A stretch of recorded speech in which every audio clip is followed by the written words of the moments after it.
গুৱাহাটীত অৰুণাচলৰ প্ৰাক্তন মুখ্যমন্ত্ৰী নাৱাম টুকি কংগ্ৰেছৰ প্ৰাৰ্থীৰ হৈ মাৰাথন প্ৰচাৰ প্ৰাক্তন মুখ্যমন্ত্ৰীগৰাকীৰ মহানগৰীৰ গাড়ীগাঁৱত প্ৰচাৰ সভাত অংশগ্ৰহণ নাৱাম টুকিৰ মীৰা বৰঠাকুৰৰ হৈ প্ৰচাৰ অৰুণাচলৰ প্ৰাক্তন মুখ্যমন্ত্ৰীগৰাকীৰ উপস্থিত থাকে গুৱাহাটী সমষ্টিৰ কংগ্ৰেছ প্ৰাৰ্থী মীৰা বৰঠাকুৰ উপস্থিত থাকে কংগ্ৰেছৰ দেৱব্ৰত শইকীয়া অসম জাতীয় পৰিষদৰ জগদীশ ভূঞাও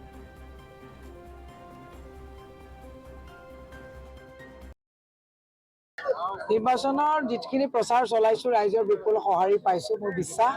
ৰাইজে বহুত কষ্টত আছে ৰাইজে ভালকে স্বাধীনভাৱে কথা ক'ব নোৱাৰা অৱস্থা এটা হৈছে গতিকে ৭ তাৰিখলৈকে ৰাইজে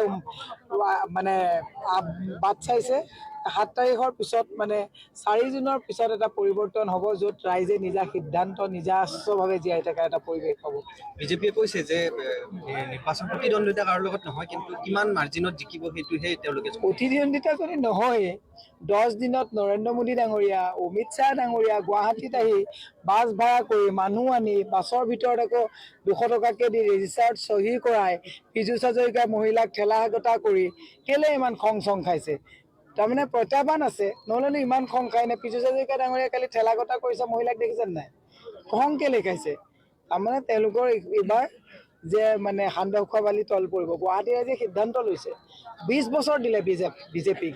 20 বছৰত সংসদত কোনো পাৰফৰ্মেন্স তেওঁলোকে দেখাব নোৱাৰিলে এইবাৰ আৰু নাচায় মানুহে টেঙা এবাৰ দুবাৰ তিনিবাৰ নোৱাৰে আৰু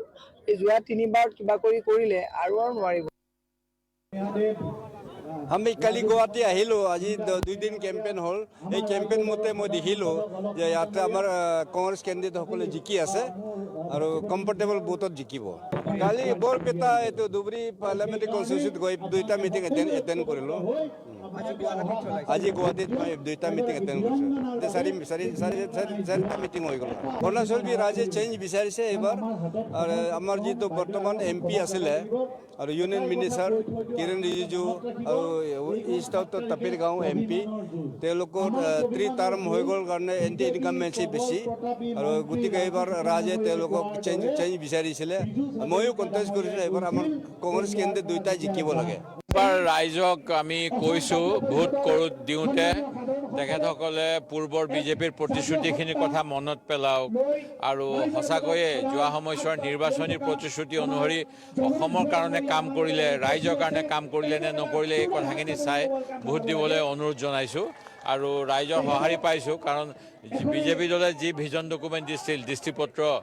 10 বছৰৰ কাৰণে তাৰ প্ৰায় 7-8 বছৰ ইতিমধ্যে হৈ গৈছে সেই দৃষ্টিপত্ৰত থকা অনুসৰি না বিদেশী নাগৰিকৰ সমস্যা সমাধান কৰিলে নাই 6 জনগোষ্ঠীক জনজাতিকৰণৰ সুবিধা দিলে না নিবনুৱা সমস্যা দূৰীকৰণত সহায় কৰিলে যিসমূহ প্ৰতিশ্ৰুতি কোনো প্ৰতিশ্ৰুতি পালন কৰিবলৈ যত্ন কৰা নাই মাত্ৰ হিন্দু মুছলমানৰ ৰাজনীতি কৰি আছে